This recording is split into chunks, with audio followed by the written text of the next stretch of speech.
जी हाँ, स्वागत है आप सभी लोगों का आपके इस चैनल जेके एग्ज़ाम्स में। आज का जो हमारा टॉपिक रहने वाला है वो टेलीकम्युनिकेशन पोस्ट्स के लिए रहने वाला है, जो हमारा लेक्चर नंबर 1 रहने वाला है। सीधे विदाउट वेस्टिंग योर टाइम मैं आपको कुछ चीज़ें क्लियर करना चाहता हूँ, उसके बाद वीडियो स्टार्ट करते हैं। सबसे पहले जब भी आप किसी नए टॉपिक को पढ़ने जा रहे हो, देखो सबसे बड़ी बात जो आपको यहाँ पर याद रखने की ज़रूरत है, वो ये है कि ये जो आपका सिलेबस दिया गया है, ये एक टेक्निकल सिलेबस है। क्या है? टेक्निकल सिलेबस है। तो इसको आपको टेक्निकल वे में अप्रोच करना पड़ेगा, क्योंकि आपने देखा होगा अभी तक जितने भी पोस्ट्स दिए होंगे, अगर आप फेमिलियर होंगे या नए फ्रेशर्स होंगे, तो उनमें जीके मैक्सिमम नंबर्स का पोर्शन रहता था, जो कि कहीं न कहीं पर फैक्ट्स बेस्ड होता था। तो आपको यहाँ पर फैक्ट्स क्रैम्प करने पड़ते थे, याद करने पड़ते थे और उन्हीं के आधार पे आपको नंबर मिल जाते थे। लेकिन अब अगर आप ये पोस्ट्स की बात करोगे तो यहाँ पर आपको टेक्निकल पोर्शन देखने को मिलेगा, जिसमें आपको 2 चीज़ों पे ज़्यादा ध्यान देना होगा। एक तो आपको फैक्ट्स पे तो ध्यान देना ही देना है, दूसरा जो मोस्ट इम्पॉर्टेंट चीज़ रहने वाला है इसमें, वो रहने वाला है कॉन्सेप्ट्स पे अभी आपको यहाँ पर ध्यान देना पड़ेगा।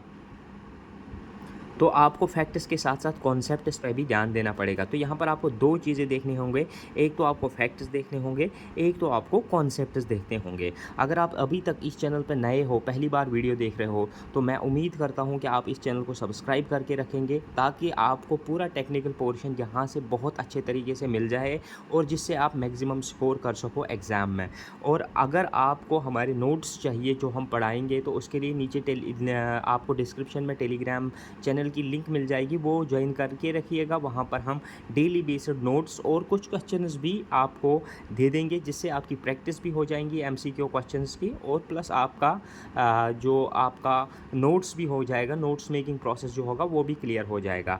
क्योंकि एट द 11th आवर जब आपका एग्ज़ाम होना जा रहा होगा, उस वक्त सबसे ज़रूरी चीज़ यही है कि आपके पास कितना रिफाइंड मटेरियल है और आप उसको कितना जल्दी रिवाइज़ कर सकते हो। So without wasting your time आगे बढ़ते हैं। तो ये चीज़ें मैंने आपको सबसे पहले बताई कि ये एक टेक्निकल पोर्शन है, इसमें आपको फैक्ट्स के साथ साथ कॉन्सेप्ट्स पे भी ध्यान देना है, और ये दोनों चीज़ें आपको स्ट्रॉन्ग करनी पड़ेंगी, तब जाके आप इसमें मैक्सिमम स्कोर कर सकते हो।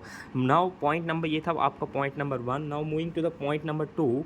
पॉइंट नंबर 2 जो हमारा आज के वीडियो का रहने वाला है, ये देखो, जब भी हम किसी नए सब्जेक्ट को स्टार्ट करने जा रहे होते हैं, तो हमें उस सब्जेक्ट में क्या चाहिए होता है, उस सब्जेक्ट में उस सब्जेक्ट की लैंग्वेज को समझना होता है। जैसे कि आपको पता होगा कि अगर आप इंग्लिश पढ़ते हो तो आपको इंग्लिश के ABCDs पता होने चाहिए। इसी तरीके से अगर हमारा जो पहला पोर्शन है वो इलेक्ट्रॉनिक्स के रिलेटेड है, सबसे पहले आपको इलेक्ट्रिकल और इलेक्ट्रॉनिक्स में फ़र्क पता होनी चाहिए। Electronics is much related with the ये आपको वेव प्रोपोगेशन, कम्युनिकेशन, और इसके अलावा जो भी आपका मोबाइल कम्युनिकेशन है, सैटेलाइट कम्युनिकेशन है, इस चीज़ के रिलेटेड, वायरलेस सिग्नल सिस्टम्स, इस चीज़ के रिलेटेड ये इलेक्ट्रॉनिक्स ब्रांच होता है। तो यहाँ पर आपको इसकी लैंग्वेज समझने के लिए, जो इसकी अपनी लैंग्वेज है, उसकी बेसिक टर्मिनोलॉजी समझनी पड़ेगी पहले। मैं आपको चाहता तो पहले ही रेडियो वेव प्रोपोगेशन पढ़ाता, लेकिन बेसिक प्रॉब्लम उसमें ये रहेगी कि मैं अभी आपको एम्पलीट्यूड बताऊंगा, वेव लेंथ बताऊंगा, प्रोपोगेशन बताऊंगा, ऐसे कुछ वर्ड्स बताऊंगा जिन वर्ड्स को सुन के आप कंफ्यूज हो जाओगे और आप उनको अच्छे तरीके से टारगेट नहीं कर सकते हो फिर बाद में। सो फॉर दैट रीज़न कि बेसिक लैंग्वेज कहाँ से स्टार्ट हो जाएगी, बेसिक टर्मिनोलॉजी से। बेसिक टर्म्स आपको, बेसिक टर्म्स या बेसिक टर्मिनोलॉजी आपको पता होनी चाहिए किसी भी सब्जेक्ट को पढ़ने के लिए। सो आज का जो वीडियो रहेगा हमारा, वो बेसिक टर्मिनोलॉजी पे रहेगा, जिससे आपके थोड़े बहुत कॉन्सेप्ट्स क्लियर होते जाएंगे, और साथ साथ में जितनी भी टर्म्स आती है मैं उनके डेफिनेशंस, उनके विल पॉइंट्स और उनके कॉन्सिक्वेंसेस आपको बताता जाऊंगा कि किस तरीके से क्वेश्चन पूछे जाएंगे। आज का बेसिक रहेगा, आज के टॉपिक में आपको बेसिकली समझना है कि किस तरीके से चीज़ें काम करती है इलेक्ट्रॉनिक्स में, और क्या क्या इसमें बहुत ज़्यादा इंपॉर्टेंट रहता है। So without wasting your time, let us start the today's video. First thing first, basic terminology. तो यहाँ पर अगर हम बात करेंगे बेसिक टर्मिनोलॉजी कहाँ से स्टार्ट हो जाती है, वो अल्टरनेटिंग करंट। आपने सुना होगा कि करंट क्या होता है, कि मूवमेंट ऑफ पार्टिकल्स किस तरीके से होता है, इलेक्ट्रॉन्स क्या होते हैं, प्रोटॉन्स क्या होते हैं, वो बेसिक है। वो तो आपने 12th स्टैंडर्ड तक पढ़ा होगा, क्योंकि आप एलिजिबल ही तब हो जब आपने साइंस लिया होगा। तो यहाँ पर मैं बेसिकली आपको रिमाइंड कर लूँगा थोड़ा बहुत कि अल्टरनेटिंग करंट क्या होता है। अल्टरनेटिंग करंट वो करंट होता है जो पीरियोडिकली क्या करेगा, अपनी पोलैरिटी को चेंज करेगा। यानी कि a current whose polarity changes alternatively from positive to negative. मतलब इसमें अगर आप टाइम गुजरने के साथ साथ देखोगे, जो टर्मिनल पॉजिटिव टर्मिनल हो जाएगा वो नेगेटिव टर्मिनल बनेगा, नेगेटिव टर्मिनल पॉजिटिव टर्मिनल बनेगा। तो यही अल्टरनेटिवली होता रहेगा, पॉजिटिव नेगेटिव फिर पॉजिटिव फिर पॉजिटिव फिर नेगेटिव फिर पॉजिटिव, ऐसे ही टर्मिनल चेंज होते जाएंगे। और इसी तरीके से जो करंट फ्लो करता है उसको हम एसी करंट कहते हैं। अब यहाँ पर अगर दूसरी बात करेंगे तो अब एम्पियर वर्ड आता है हमारा। एम्पियर क्या है, एसआई यूनिट ऑफ करंट रहता है। तो कभी कभी डायरेक्टली आसान क्वेश्चन, क्योंकि ये कांस्टेबल के पोस्ट्स रहने वाले हैं, कोई एसआई वगैरह का नहीं है। सो फॉर दैट रीज़न आपको बेसिक चीज़ों पे भी ध्यान देना है कि एसआई यूनिट पे भी क्वेश्चन आ सकता है। सो फॉर दैट रीज़न आपको पता होना चाहिए एम्पियर जो है वो एसआई यूनिट ऑफ करंट है। अब यहाँ पर आपको मैंने दो चीज़ें बताई। डीसी अभी तक मैंने नहीं बताया। डीसी क्या होता है कि जो अपनी पोलैरिटी चेंज नहीं करेगा। वो अगर पॉजिटिव है तो over the period of time, अगर टाइम गुजरता जाएगा 1 सेकंड 2 सेकंड 3 सेकंड, वो पॉजिटिव ही रहेगा। अगर वो नेगेटिव है तो उसका नेगेटिव ही रहेगा over the period of time, वो डीसी ही वो नेगेटिव ही रहेगा जब टाइम गुजरता जाएगा। तो यहाँ पर 1 सेकंड गुजरने के बाद, आधा सेकंड गुजरने के बाद, जितना भी टाइम पीरियड होगा उस हिसाब से आपको पता होना चाहिए। नाउ आपको बहुत ज़्यादा इंपॉर्टेंट चीज़ जो यहाँ पर समझने की कोशिश करनी है वो है वेव क्या होती है। असल में क्या होती है वेव। तो वेव किस तरीके से काम करती है, इसमें डिफरेंट टर्मिनोलॉजीज़ क्या है, इसमें मेथडोलॉजी क्या है, किस तरीके से इसके पैरामीटर्स वर्क करते हैं।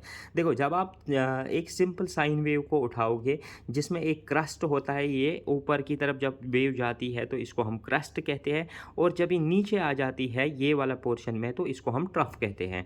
ठीक है, एक वेव यहाँ से लेकर यहाँ तक अपना एक साइकिल कंप्लीट करता है, एक क्रस्ट और एक ट्रफ कंजिकेटिव, एक क्रस्ट और एक ट्रफ कंजिकेटिव के मिला के क्या बनाते हैं, ये वेव साइकिल बनाते हैं। क्या बनाते हैं, इसको वेव साइकिल कहा जाता है। देखो, मैंने यहाँ से लेकर यहाँ तक की डिस्टेंस को क्या लिखा है, नीचे वेव साइकिल लिखा है। एक कंजिकेटिव क्रस्ट और कंजिकेटिव ट्रफ को हम क्या कहते हैं, वेव साइकिल। दूसरा चीज़ देखो, अगर आप यहाँ पर एक ट्रफ देखा आपने, ये एक ट्रफ है, इसको हम इसको हम क्रस्ट लिखेंगे, और ये हमारा ट्रफ है, ये हमारा क्रस्ट है, ये हमारा फिर से ट्रफ है। अब अगर हम दो क्रस्ट्स के बीच में देखेंगे, एक क्रस्ट और एक क्रस्ट, ठीक है, कंजिक्यूटिव क्रस्ट्स, ट्रफ की बात हमने नहीं की। अब एक क्रस्ट के मिडल से दूसरे क्रस्ट के मिडल तक जितनी भी लेंथ आती है उसको हम क्या कहते हैं, वेव लेंथ कहते हैं। क्या कहते हैं, वेव लेंथ कहते हैं। तो वेव लेंथ अब क्या है, ये एक डिस्टेंस है। It is the distance between two successive clusters. It is the distance between two successive clusters, or it is the distance between two successive ट्रफस। तो इनको क्या कहा जाता है, वेव लेंथ कहा जाता है। अब लेंथ की बात होगी तो इसका एसआई यूनिट यहीं पर मैं डिस्कस कर लेता हूँ। लेंथ किस में हम नापते हैं, मीटर्स में नापते हैं, किलोमीटर्स में नापते हैं। इस तरीके से इसका एसआई यूनिट क्या होगा, मीटर ही होगा।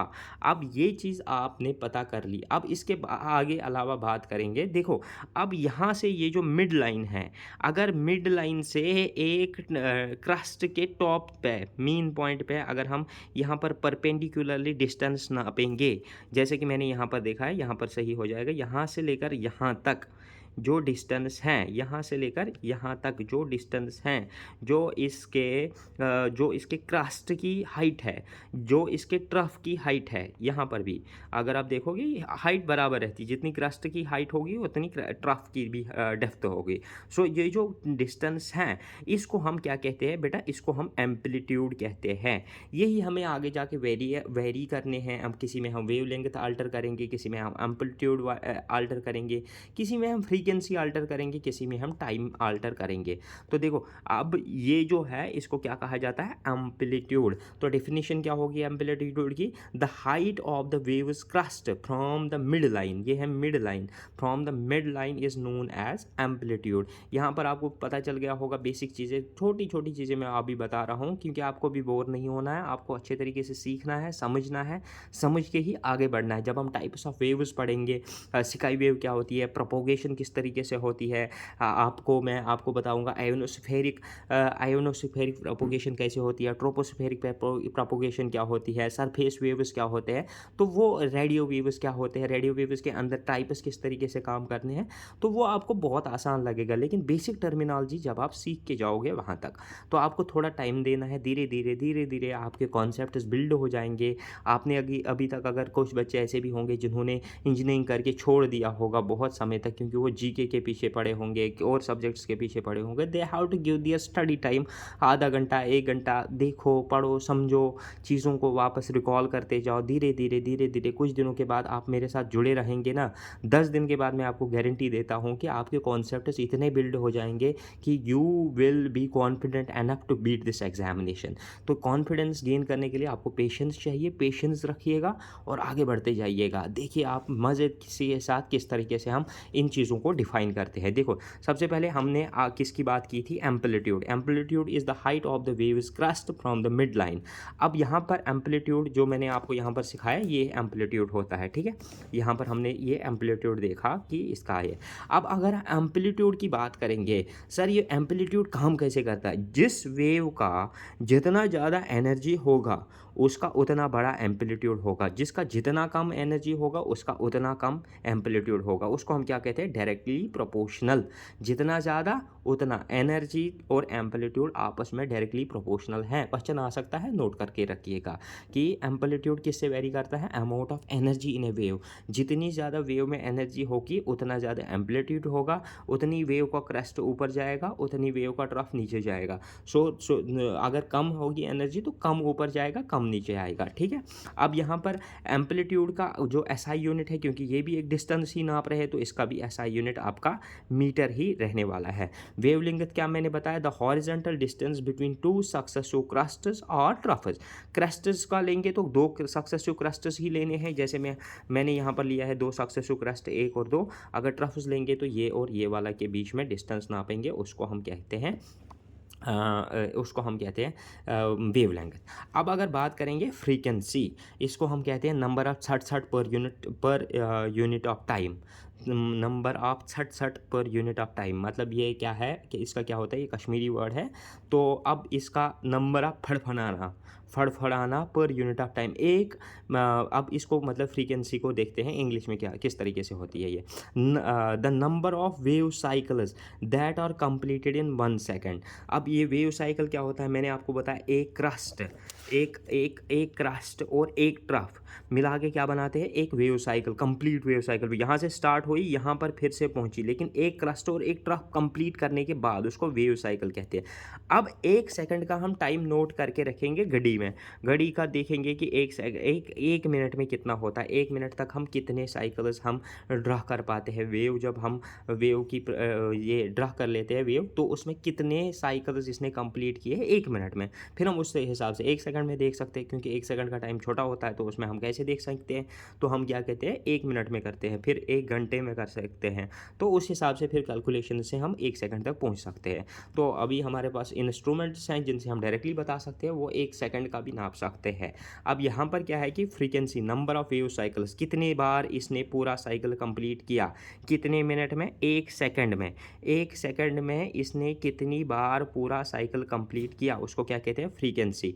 ऐसा unit of frequency is hertz, क्या बोलते हैं इसको, हर्ट्स। अब क्या होता है, 1 वेव साइकिल, अगर एक वेव साइकिल 1 सेकंड में होता है उसी को हम 1 हर्ट कहते हैं, क्या बोलते हैं, 1 हर्ट होता है। अब 300 की अभी बोलेंगे इसका 300 फ्रीक्वेंसी है, इसका 300 हर्ट्स फ्रीक्वेंसी है, मतलब वो 300 साइकिल, 300 बार क्रस्ट और 300 बार कंप्लीट, एक क्रस्ट और ट्रफ 300 बार कंप्लीट कर रहा है 1 सेकंड में। बेटा ध्यान देने की बात है, पर सेकंड की बात हो रही है। तो अब आगे बढ़ते हैं, आगे इसके बाद पीरियड आता है। अब पीरियड क्या होता है, time taken by a wave to complete 1 cycle one cycle. अब इसको देखो, अब यहाँ पर हमने देखा कि फ्रीक्वेंसी और टाइम पीरियड में आपको अंतर देखना है कि किस तरीके से ये दोनों चीज़ें लगती है तो टाइम के साथ ही है, लेकिन यहाँ पर हमने देखा नंबर ऑफ़ वेव साइकिल्स, ठीक है, नंबर ऑफ़ वेव साइकिल्स, हमने कितने वेव साइकिल्स हुए। अब अगर हम यहाँ पर उल्टा देखेंगे, अगर हम वेव साइकिल को ही एक वेव साइकिल को कितना टाइम लगा, time taken by a wave to complete one cycle, यहाँ पर आप ध्यान दोगे वन साइकिल, एक ही साइकिल को कंप्लीट करना है, इसको वेव को एक साइकिल को कंप्लीट करना है, उसमें कितना टाइम लगेगा। तो ये टाइम की बात हो गई है, तो इसका यूनिट क्या हो सकता है, इसका सेकंड, मिनट और आवर, जिस हिसाब से जितना टाइम लगेगा तो आप इसमें सेकंड एसआई यूनिट, अगर क्वेश्चन होगा तो एसआई यूनिट सेकंड रहेगा, क्योंकि मतलब कितने टाइम में उन्होंने ये किया कंप्लीट, तो it is a simple function of time. यहाँ पर आपकी टाइम की बात हो रही है। नाउ मूविंग फर्दर, अगर हम स्पीड की बात करेंगे, वेव की अपनी एक स्पीड होती है, the speed at which the wave propagates, किस स्पीड से वेव आगे बढ़ रही है, तो आगे जिस स्पीड से बढ़ रही होगी उसको हम क्या कहते हैं, speed of wave propagation. I hope कि आपको वीडियो अच्छा लग रहा होगा। अगर वीडियो अच्छा लग रहा होगा तो चैनल को ज़रूर सब्सक्राइब करिएगा और वीडियो को एक लाइक करिएगा, और हमें कमेंट्स में ज़रूर बताओ कि आपको पढ़ाना कैसा लग रहा है, क्योंकि हम इस चीज़ से मोटिवेट हो जाएंगे, आपके लिए बेहतर से बेहतर कंटेंट लाने की कोशिश करेंगे। तो यहाँ पर अगर ट्रांसवर्स वेव, अब यहाँ पर टाइप्स ऑफ वेव्स होते हैं, जिसमें इंपॉर्टेंट वेव्स मैंने यहाँ पर डिस्कस की है जो हमें यूज़ होने वाली है कुछ दिनों में, बाकी जितने भी बढ़ते जाएंगे अकॉर्डिंग टू सिलेबस उतने मैं आपको करवा दूंगा, लेकिन जो हमें यूज़ होने वाली है कुछ दिनों में, तो उसमें आती है सबसे पहले ट्रांसवर्स वेव। अब यहाँ पर क्वेश्चन डायरेक्टली भी आ सकता है कि water waves are longitudinal wave, transverse wave, electromagnetic wave या कुछ और। तो आपको याद रखना है सिंपली ट्रांसवर्स वेव्स वो टाइप ऑफ वेव्स होती है जैसे कि वाटर में वेव्स बन जाती है। आपने देखा होगा कि अगर आप दरिया के किनारे बैठोगे तो वहाँ पर आप एक कंकर फेंकोगे, एक पेबल उसमें पानी में डाल दोगे, तो कैसे कैसे सर्कल्स, कंसेंट्रिक सर्कल्स बनते हैं, कंसेंट्रिक सर्कल्स ऐसे ऐसे ऐसे बनते रहते हैं और आगे बढ़ते रहते हैं, वेव एंड तक पहुँच जाती है। तो यहाँ पर असल में ये होता क्या है, what is this transverse wave, it is actually the vibrations are, जो वाइब्रेशंस हो रही है ना, जब आपने पत्थर फेंका आपने देखा होगा पानी उछल रहा है, उछलता है उसके इर्द गिर्द, ये ऊपर गया पानी, फिर नीचे आया, फिर वहाँ पर थोड़ा सा खड़ा बन गया, लेकिन यहाँ वाला पानी जो है ना उस वाइब्रेशन से थोड़ा खिसक गया। अब यहाँ वाला पानी थोड़ा ऊपर जाएगा, फिर थोड़ा नीचे आएगा, और उससे ये वाला पानी थोड़ा मतलब ये ऊपर जाएगा, फिर थोड़ा नीचे आएगा। मतलब आपको जो वाइब्रेशंस देखने को मिलती है, देखो अगर ये जो प्लेन है ये वाटर बॉडी है, ये एक वाटर बॉडी है, ठीक है। अब इसमें ये जो प्लेन है, ये कौन सा प्लेन है, हॉरिजॉन्टल प्लेन। देखो अब पानी की जो बूंदे हैं वो ऊपर तो जा रही है ना, अब यहाँ पर अगर आप देखोगे तो यहाँ पर ये ऊपर जा रही है, ऊपर जो परपेंडिकुलर। अब अगर आप यहाँ पर देखो, मैंने यहाँ पर आपको बोला पहले ही कि कॉन्सेप्ट क्लियर होना चाहिए, तो लेट मी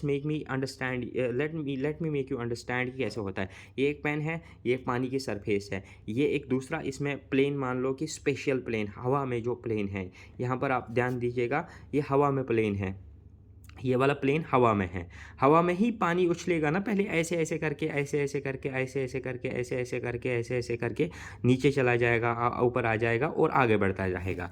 तो इस चीज़ को हम क्या कहते हैं, the vibrations are perpendicular, word to be noted here is the perpendicular to the wave surface, wave itself, जो वेव चल रही है, जैसे मैंने इस पेन पे आपको दिखाया कि परपेंडिकुलर हो रहा है, ये परपेंडिकुलर, ये परपेंडिकुलर, ये परपेंडिकुलर, आगे बढ़ता रहा है, तो ये परपेंडिकुलर होते हैं। अब ट्रांसवर्स वेव में क्या हो रहा है, टीपी आपको याद रखना है, transverse wave are perpendicular to wave itself, और इसमें क्या होता है, वाटर बॉडीज में जो वेव्स होती है उस टाइप की वेव्स होते हैं।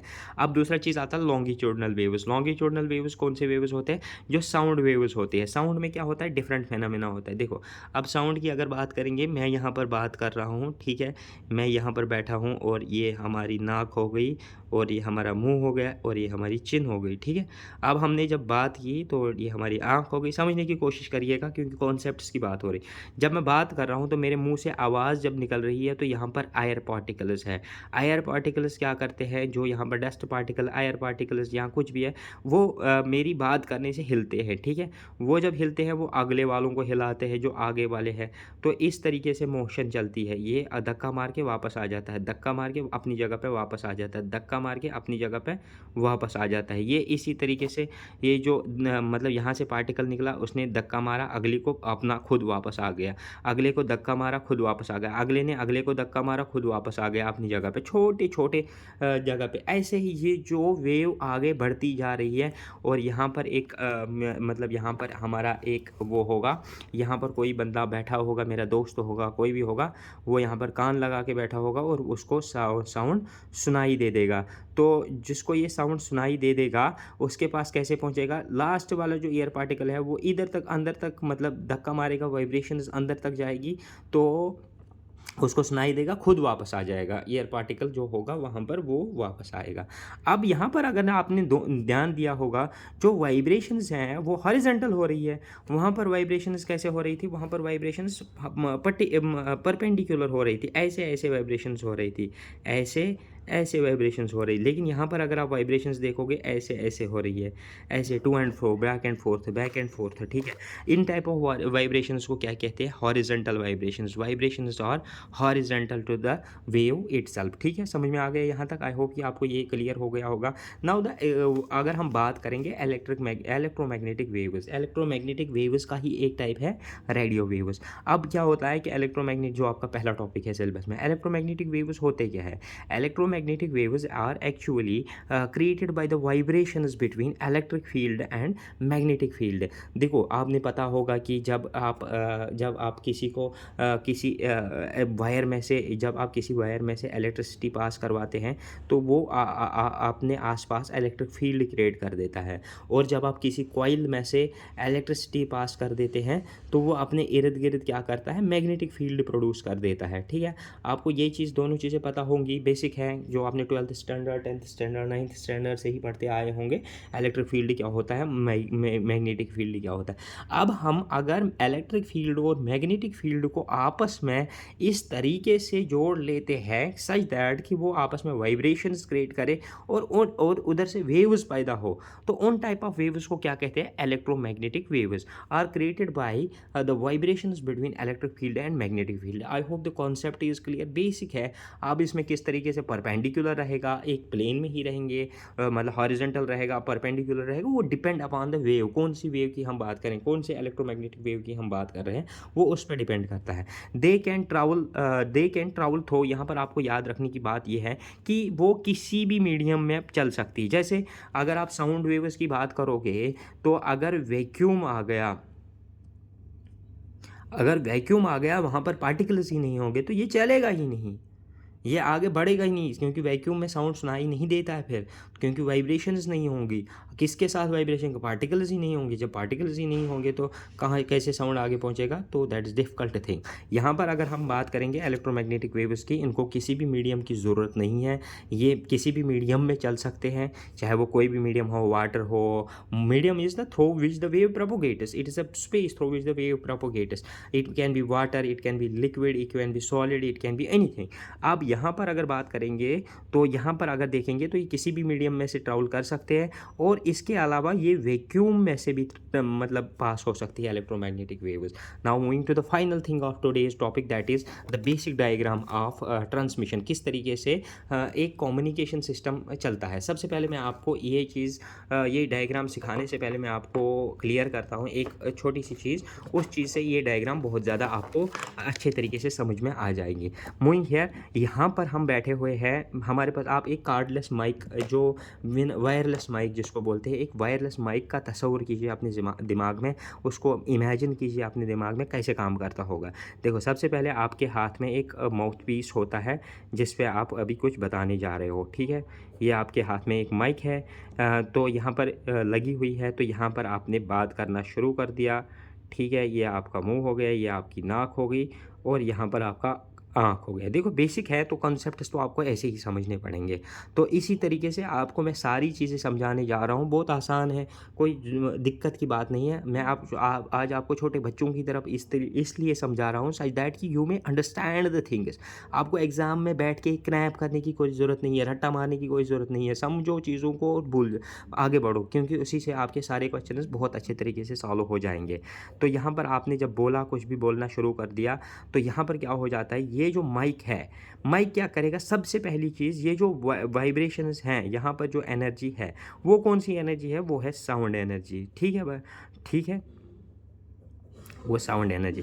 ये जो माइक हाथ में आपका, इसका काम ही है, ये इस साउंड एनर्जी को क्या करेगा, सबसे पहला काम होगा इसको इलेक्ट्रिसिटी में कन्वर्ट करेगा, तभी तो आगे जाएगा। इलेक्ट्रिसिटी में काम कन्वर्ट करना है। तो ये एक इंस्ट्रूमेंट है ये जो साउंड एनर्जी को इलेक्ट्रिक एनर्जीज में कन्वर्ट करता है। उसके बाद क्या होता है, ये इलेक्ट्रिक एनर्जी इसके पीछे, इस माइक के पीछे एक एंटीना टाइप का लगा होगा, वो एंटीना इसको भेज देगा, वो एंटीना या टावर जो भी होगा। अब आगे आगे जब आप देखोगे कि कम्युनिकेशन में वही चीज़ टावर बन जाएगा, वही चीज़ एंटीना बन जाएगा। और यहाँ पर हम देखते हैं कि कोई भी चीज़ इसके अंदर लगा हुआ है वो इसको भेज रहा है, या मतलब मान लो तार से भेज रहे हैं, किसी भी मीडियम से भेज रहे हैं। अब ये किधर भेज रहा है, हवा में भेज रहा है। इस हवा को क्या कहते हैं, चैनल कहते हैं। कम्युनिकेशन चैनल हवा में भेज रहा है, तार से भेज रहा है, किस तरीके से भेज रहा है, लेकिन भेज रहा है। किधर भेज रहा है, आगे भेज रहा है। अब यहाँ पर एक और एंटेना लगा होगा, ठीक है, आप सभी लोगों को पता है। यहाँ पर जब आप देखोगे तो यहाँ पर एक और एंटेना लगा होगा। ये क्या करेगा, ये यहाँ से सिग्नल को रिसीव करेगा। ठीक है, जब ये रिसीव करेगा तो इसके पास कौन सी एनर्जी है, इलेक्ट्रिकल एनर्जी। इलेक्ट्रिकल एनर्जी है इसके पास, राइट। अब ये इलेक्ट्रिकल एनर्जी को क्या करेगा, इलेक्ट्रिकल एनर्जी को इसको सबसे पहले क्या करना है, रिसीव करना है। जब इसने रिसीव किया, इसने वापस लाया, इसको इस इलेक्ट्रिकल एनर्जी को वापस कन्वर्ट करना है। किस एनर्जी में कन्वर्ट करना है, यहाँ पर एक कन्वर्टर होगा। कौन सा कन्वर्टर होगा, उसका अलग अलग नाम होगा, मैं बाद में ब्लॉक डायग्राम में पढ़ेंगे, लेकिन मैं आपको बेसिक कॉन्सेप्ट सिखा रहा हूँ। उस को ये कन्वर्ट करेगा। यहाँ पर एक स्पीकर लगा होगा, जो स्पीकर क्या करेगा, उसको यहाँ से बिजली की तार की वजह से करंट मिल जाता है। करंट मिलने के बाद इसमें आगे स्पीकर लगा होता है, तो यहाँ से आपको सुनाई दे रहा है वही बात जो यहाँ से माइक से शुरू हो गई। तो ये कन्वर्टर का काम करता है। ये क्या करेगा, इलेक्ट्रिक एनर्जी को कन्वर्ट वापस किस में करेगा, साउंड एनर्जी में करेगा। साउंड एनर्जी में कन्वर्ट करने के लिए तभी जाके हम इसको सुन सकते हैं। It is a basic diagram. अब इसी को अप्लाई करो फ़ोन में। यहाँ पर आपने फ़ोन में बात की, वो एक साउंड एनर्जी से, साउंड एनर्जी को फ़ोन ने इलेक्ट्रिक एनर्जी में कन्वर्ट कर दिया। उसके बाद सिग्नल भेज दी, किधर भेज दी, एक टावर पे, टावर ने किधर भेज दी, चैनल में, आयर में चैनल हो गई। चैनल में क्या किधर पहुँच गया, रिसीविंग एंटेना पे, जहाँ पर आपने फ़ोन लगाया। जहाँ पर आपने फ़ोन लगाया उसने रिसीव किया। रिसीव करने के बाद रिसीव करने के बाद आपके जो फ़ोन में आ गई। जब आपके फ़ोन में आ गई, वहाँ पर एक सिस्टम ऐसा लगा हुआ है जो कन्वर्ट करेगा उस इलेक्ट्रिकल एनर्जी। फ़ोन के पास आ गई, इलेक्ट्रिकल एनर्जी कन्वर्ट हो जाएगी किस एनर्जी में, साउंड एनर्जी में, और आपको फ़ोन में सुनाएगा कि हेलो भाई कैसे हो, क्या कर रहे हो, एग्ज़ाम की तैयारी कहाँ पहुँची, जो आपके दोस्त ने अभी बात की थी। और within no time frame ये आपके पास पहुँच जाता है। ये बहुत ज़्यादा फास्ट होता है। और यहाँ पर अब आपको यही चीज़ समझना है, एक ब्लॉक डायग्राम ये कम्युनिकेशन सिस्टम में कैसे हो जाता है। देखो, सबसे पहले एक इन्फॉर्मेशन होगी, सोर्स होगा, इनपुट मैसेज होगी, ठीक है। अब यहाँ पर ट्रांसड्यूसर होता है, इनपुट ट्रांसड्यूसर होता है। वो क्या करता है, इस इनपुट मैसेज को, जो कि एक मतलब एनर्जी है, उसको इलेक्ट्रिकल सिग्नल्स में कन्वर्ट कर देता है। किस में करता है, इलेक्ट्रिकल सिग्नल या इलेक्ट्रोमैग्नेटिक वेव्स में कन्वर्ट कर देता है। फिर उसके बाद ट्रांसमीटर आता है। ट्रांसमीटर वही एंटेना टाइप का मान लीजिए आप, जो इसको आगे भेजने का काम करेगा। अब ट्रांसमीटर के बाद देखो क्या हो जाएगा, यहाँ पर आपको समझने की कोशिश करनी है। ट्रांसमीटर आप इसको चैनल में भेज देगा। किधर चैनल में भेजेगा, एयर में भेजेगा, हवा में भेजेगा, किस तरीके से भेजेगा, वाटर में भेजेगा, किस तरीके से उसको आगे भेजना वो डिपेंड करता है। It is a medium, channel is actually a medium. ये डायग्राम याद रखना, क्योंकि ये बहुत ज़्यादा काम आने वाली, हर जगह इसी डायग्राम पे काम होने वाले हैं। अब चैनल के बाद रिसीवर पे आ जाएगा। रिसीवर क्या करेगा, रिसीवर इसको रिसीव करेगा सबसे पहले। उसके बाद ये किसको भेजेगा, ये आउटपुट इलेक्ट्रिकल सिग्नल में ही इसने रिसीव किया। अब ये इन्हीं इलेक्ट्रिकल सिग्नल को आउटपुट ट्रांसड्यूसर को भेजेगा। आउटपुट ट्रांसड्यूसर क्या करेगा, उन्हीं इलेक्ट्रिकल सिग्नल्स को वापस आउटपुट मैसेज में कन्वर्ट कर देगा, और यहाँ पर ये डेस्टिनेशन पर पहुँच जाएंगे, जहाँ पर आपको ये समझ में आ जाएगा। आई होप ये video is getting too long. आज के लिए इतना ही। कल मिलते हैं वीडियो में, जिसमें हम आगे अपना सफ़र शुरू करेंगे। चैनल को ज़रूर सब्सक्राइब करिएगा, और मेरे लिए एक ज़रूर काम करिएगा, अपने दोस्तों में शेयर ज़रूर करना चैनल को, ताकि उनको भी फ़ायदा हो, आपको भी फ़ायदा हो। Thank you, see you in the next video. Channel को एक लाइक और ज़रूर सब्सक्राइब कर देना। Thank you, good bye.